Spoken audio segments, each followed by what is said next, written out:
I think that what makes Americans nervous about CRISPR and about gene editing For human, right? Gene for editing humans, of human. yeah. But I also think, one of the concerns is because it is a very religious country, the CRISPR allows humans, it puts so much power into our hands. It allows us to shape our world in ways never before imagined. And there are many people in the U.S. who think, well, that's not for us to do. That's for a higher power. That's for God. So the idea that we could be playing the role of God makes a lot of people nervous. Okay. Well, a revolutionary treatment tonight at UCSF Benioff Children's Hospital in the East Bay. For the first time ever, doctors have edited a gene inside a patient's body. It's very exciting stuff. Science takes simple ideas, like the sun will rise tomorrow, and complicates them. How does the sun rise? What thousands of factors perfectly align in order for that to happen day after day? And while the idea of the sun rising is both simple and complex on a macro level, that same duality exists on a micro level as well, within our cells and within our DNA. Our DNA is both quite simple and at the same time incredibly complex. Our bodies are made up of trillions of cells, and within each of those cells, our DNA is divided into approximately 25,000 genes. Those genes are called the genome and code for every facet of our physical being. The human genome can be thought of as a book with thousands and thousands of pages. And the amazing thing is, we now have the ability to make rewrites in that book, to make edits in a sense, to change the human story. So it's a kind of film strip. You can edit the fate and the story of a life of a cell and organism with this technology. Dr. Emmanuel Charpentier at the Max Planck Institute for Infection Biology in Germany is one half of the duo that discovered CRISPR's gene-cutting abilities. From TV shows like Finding Your Roots to ancestry websites to companies offering to analyze your DNA, learning where we come from has never been more popular, and it sent our next guest on his own journey of discovery. The I am a cousin signs. Yes. We're all cousins. So that was the idea of the book, that we are all related. But yeah, we had quite the variety. We had a rabbi and a minister and a Buddhist monk. So it was like the setup to a joke. This whole genealogy has become a big business, hasn't it? Huge, huge. About 5 million people have taken DNA tests, and there's genealogy shows and genealogy cruises. I think we all just want to know where we come from. There's this desire, like, who am I? And this is one way to find out. Do you think it's bringing us closer together? Well, my hope is yes. That is part of the book, is that once you realize that we are all cousins and that we share 99.9% of our DNA. So that's the idea that, our parents always said, we're all one big family. Right. Now you can see it. Now the science is there to show.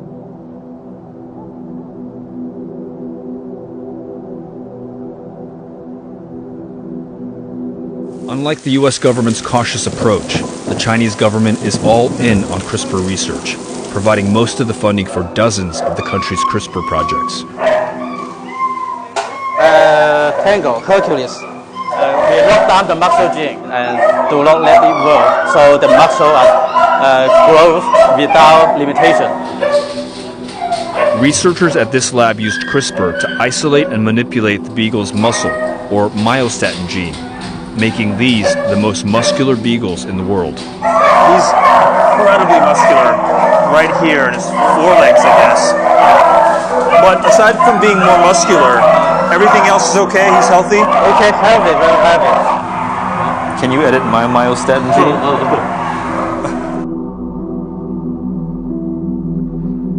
As I jokingly contemplated enhancing my own muscles with gene editing, the rabbit hole of this technology revealed itself.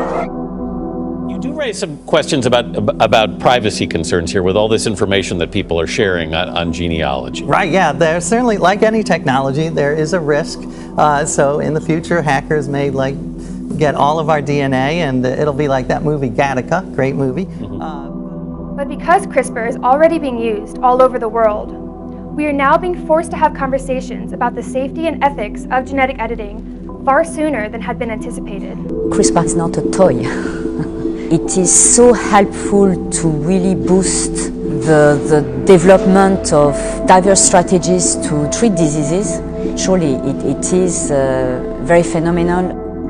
Now, having said this, you have controversies with regard to whether the technology should be used for genetically modifying human embryos to design babies with certain genetic traits. Science itself is indefinite. My younger self would be devastated by this realization because I was drawn to science for its definitive nature. I wanted a simple answer as to why the sun rises. Humanity's genetic toolbox is dramatically expanding. But after years of studying science, I have come to realize there is really no such thing as a perfect science. Much of science is rather imperfect.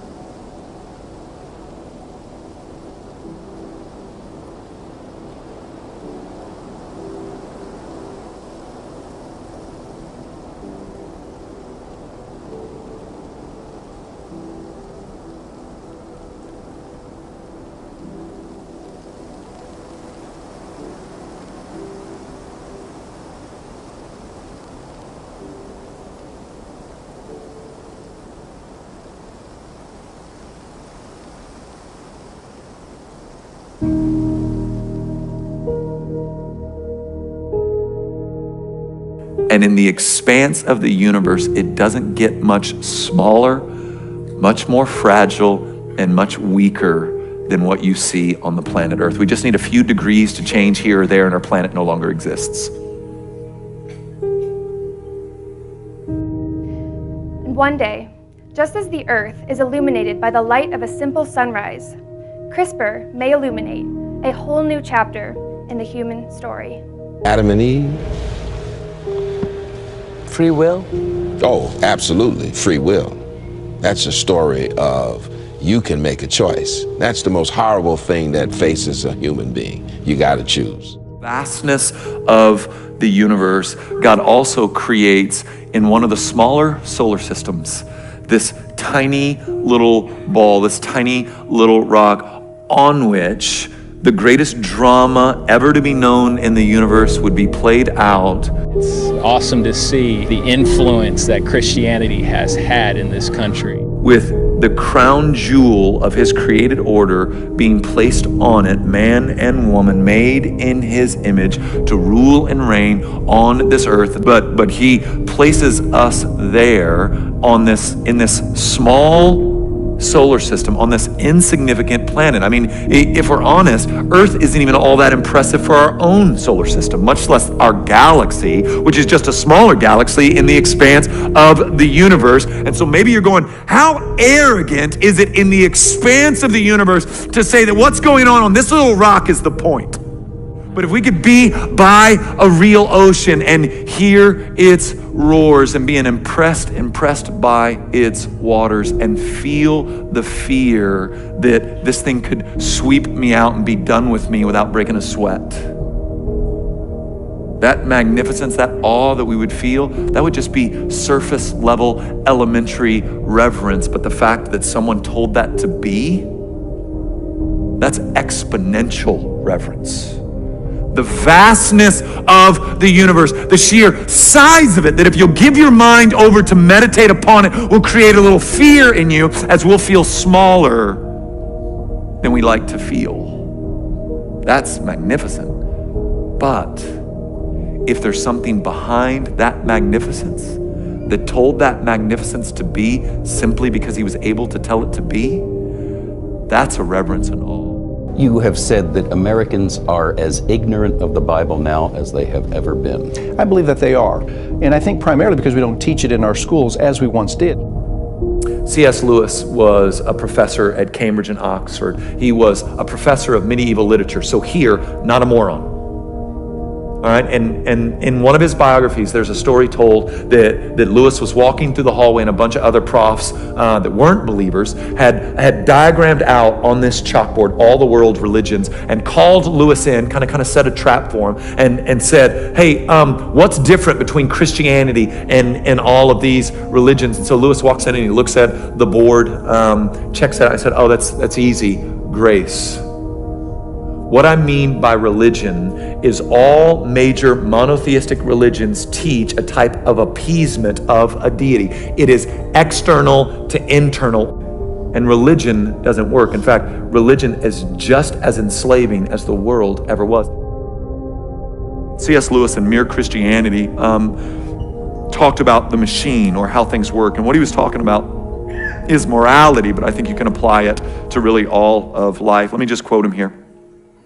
There is a story about a schoolboy who was asked what he thought God was like.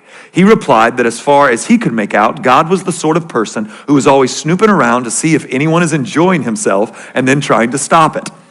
And I am afraid that is the sort of idea that the word morality raises in a good many people's minds. Something that interferes, something that stops you from having a good time. In reality, though, moral rules are directions for running the human machine. Every moral rule is there to prevent a breakdown or a strain or a friction in the running of that machine. That is why these rules at first seem to be constantly interfering with our natural inclinations.